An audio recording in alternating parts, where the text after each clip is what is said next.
E ano passado eu me encorajei a fazer o caminho do norte pela costa, porque ele é considerado um dos caminhos mais difíceis, mais desafiadores, a Santiago de Compostela. E ele também, né, começou na fronteira com a França e passando por diversas praias da Espanha. E lá tinha muita praia com uns rochedos assim impressionantes. É uma paisagem que a gente não está acostumada a ver aqui no Brasil, né? Tinha realmente umas formações geológicas que eram únicas, né? Então, algumas imagens para vocês terem uma ideia. Esse era já no segundo dia, que em alguns momentos também, aqui foi uma foto que eu fiz de dentro do barco. Então tinha alguns trechos no Caminho do Norte, como tem tantas praias e tantos rios, alguns trechos não era possível fazer a pé. A gente tinha que pegar carona no barco. E muitos morros, né? Por isso que ele é um dos caminhos mais desafiadores. Aqui foi chegando na cidade de São Sebastião, então, né, de cima do morro, eu fiz essa foto. Mas tudo vale a pena, né, quando a gente chega exausta e tem uma paisagem como essa, né, pra gente aproveitar. É lindíssimo. Essa é a cidade de Zumaia, que foi logo na primeira semana do Caminho do Norte, pela costa. Aqui, Porto Galete, que é pertinho de Bilbao. Então também tem muito de patrimônio cultural, de patrimônio arquitetônico, né, pra gente apreciar. E, de novo, muitos peregrinos, né, de bicicleta. Esse dia aqui foi assim, né, hors concurso, porque eu cheguei nessa praia que já era linda e foi alguém entrar a cavalo, né, tomar um banho, então foi realmente cena de filme, né. E esse caminho eu fiz em agosto, que é o verão. Então, realmente, dias de 40 graus. Um ponto assim que não foi muito interessante é que, por ser época de férias lá na Europa, tinha cidades que estavam cheias de gente. Por exemplo, eu cheguei numa cidade um dia, fiquei na fila do albergue esperando. Quando chegou, acho que umas 3 pessoas na minha frente, ó, não temos mais lugar. Ah, vou procurar outro lugar na cidade, que seja uma pousada, um hotel, nada. Eu tive que pegar um ônibus, voltar para a cidade anterior para conseguir um lugar para dormir. Então, isso de fazer em agosto não é muito recomendado, né? Aqui foi chegando a Santander, então a gente passa por muitos acantilados, que é realmente tu tá perto do mar, e um rochedo super alto, né? É lindo, é muito bonito, mas é muito duro, né, para caminhar. Aqui em Santander. E mais biciclinos. Aqui o pessoal fazendo um lanchinho com uma vista, né, interessante. E muitos rochedos, realmente um caminho muito bonito, que inclusive alguns filmes foram rodados nessa região, inclusive Game of Thrones também. E a interação com os animais, né? Sempre tem muitos animais pelo caminho, a gente passa por muitas zonas rurais, né? E, de vez em quando, de novo, botar o pé na areia. Então, o Caminho do Norte pela costa, eu poderia ter seguido pelo litoral, mas eu optei por seguir pelo caminho primitivo, que iria pelas montanhas das Astúrias. Aqui é o ponto que a gente escolhe. Se eu quero ir a Gijón, seria seguir pelo Caminho do Norte pela costa. Ou eu vou ao Oviedo, que seria o caminho primitivo, né?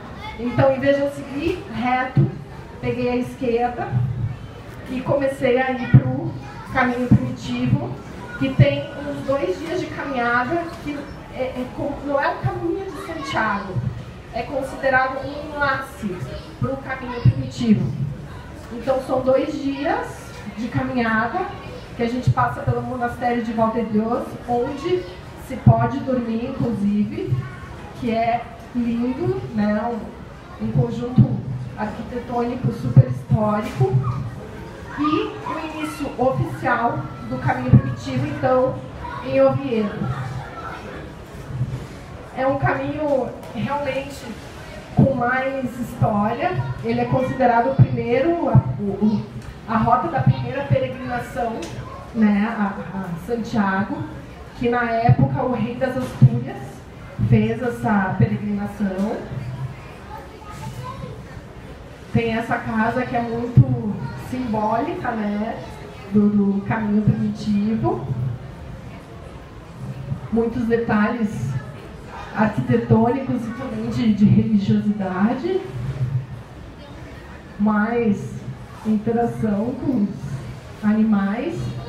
E, para mim, o ponto alto do caminho primitivo foi a Ruta pelos Hospitais, que tem um ponto no caminho primitivo que ou a gente vai para uma cidade que é uma depressão e depois a gente sobe, ou a gente pode optar por ir por cima da montanha.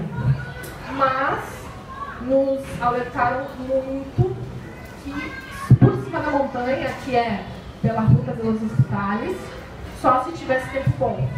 Se tivesse neblina, nem cansar, muito menos chuva, etc. Então a primeira coisa foi ficar na torcida, né, para que o tempo amanhecesse bom, e amanheceu, né? Então eu fiz foi provavelmente o dia mais difícil, mas o mais bonito. Então é muito incrível como a beleza, a convivência com os peregrinos, enfim, como isso nos recarrega as baterias, né? Então, apesar da dificuldade, nossa, foi lindo demais. Foi um dia de 28 quilômetros subindo, né, essa montanha. E o detalhe desse dia é que, normalmente, a cada 5 quilômetros, a cada 10 quilômetros, tem alguma cidade, tem algum barzinho, cafeteria, tem, né, armazém, enfim. Mas nesses 28 quilômetros não tinha nada, né? Então, dobrar a atenção, botar bastante comida e água na mochila, porque também não tinha fontes de água no caminho. E aproveitar essa paisagem, né? Aqui é uma das ruínas dos hospitais, né, de peregrinos, que tinha então nesse dia. E tinha, enfim, cavalos, tinha gado também. E esses 2 alemães passaram por mim, eu estava sozinha. Eles passaram por mim e perguntaram: tá tudo bem? Sim, tá tudo bem. Qualquer coisa tu grita. Tá, pode deixar. E seguiram o caminho. Depois eu fiquei sabendo que eles estavam nos albergues fazendo janta para os peregrinos. Chegavam no albergue, faziam janta e cobravam um X pela janta. Pelo que eu entendi, eles estavam fazendo o caminho sem dinheiro. A forma deles pagarem foi isso, cozinhando e pedindo uma contribuição, né, dos peregrinos. Aqui ainda é também na Ruta pelos Hospitais. É mais de 1.100 metros a altitude que a gente chega lá. Então é muito frio, né, independente da estação do ano. Eu fiz isso no início de setembro, que ainda é verão, mas estava bem frio. Aqui outra ruína dos hospitais.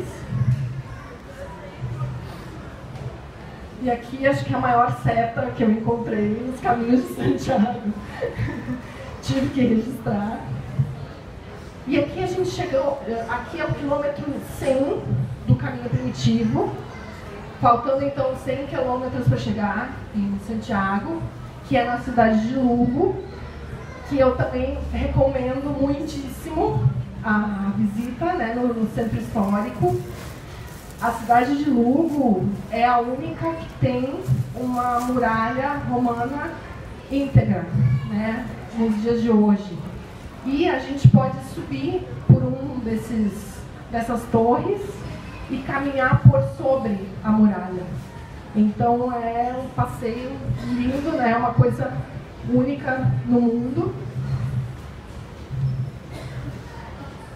E de novo, né, muita natureza. Aqui já era a Galícia, muitos cogumelos, tipos, espécies diferentes, né? E porque realmente tinha muitos bosques muito úmidos, né? Então, muito tipo de planta diferente. E chegando aonde eu queria falar com vocês sobre o relevo. Porque muitas pessoas me comentaram, mas o caminho do norte é mesmo difícil, o caminho é primitivo. Então eu consegui encontrar na internet esses comparativos, que então tem aqui o relevo, né, o perfil do relevo de cada um dos caminhos que eu já percorri. O francês, o português, Finisterre, do norte e o primitivo. Então, assim, para vocês terem uma ideia da dificuldade, o caminho português eu considero o mais plano. Então, assim, ele tem um desnível acumulado de quase 3.500 metros. O desnível acumulado é somar as partes que a gente sobe, né, quantos metros a gente subiu, e contar, somando, com quantos metros a gente desceu, né? Então, somadas subidas e descidas de todo o caminho, né, a gente chega em quase 3.500 metros.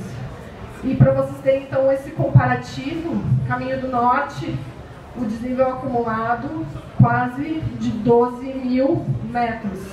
Então, realmente, essa é a dificuldade, né, principalmente no início do caminho do norte, que é muita... A gente nem consegue enxergar direito em alguns pontos, porque sobe rápido e desce rápido o relevo, né? Então, principalmente essa primeira semana de ir a Bilbao é muito difícil, é muito desafiadora. E outro ponto, por exemplo, o caminho francês, um desnível acumulado de 6.500 metros aproximadamente. Ou seja, o caminho do norte, digamos, o dobro de difícil, né? Se a gente for contar os números, né? E o caminho primitivo, aqui não está aparecendo direito, mas se eu não me engano, 6.200 metros mais ou menos de desnível acumulado. E se a gente for ver, se aproxima do desnível do caminho francês, mas o caminho francês são 800 quilômetros e o primitivo são uns 360. Ou seja, os desníveis também, né, estão muito mais abruptos e seguidos, né, no caminho primitivo. Aqui outra ilustração também, né, do relevo, um relevo um pouco mais suave no caminho francês. Aqui foram só alguns exemplos de algumas etapas de alguns dias, só para vocês terem o comparativo.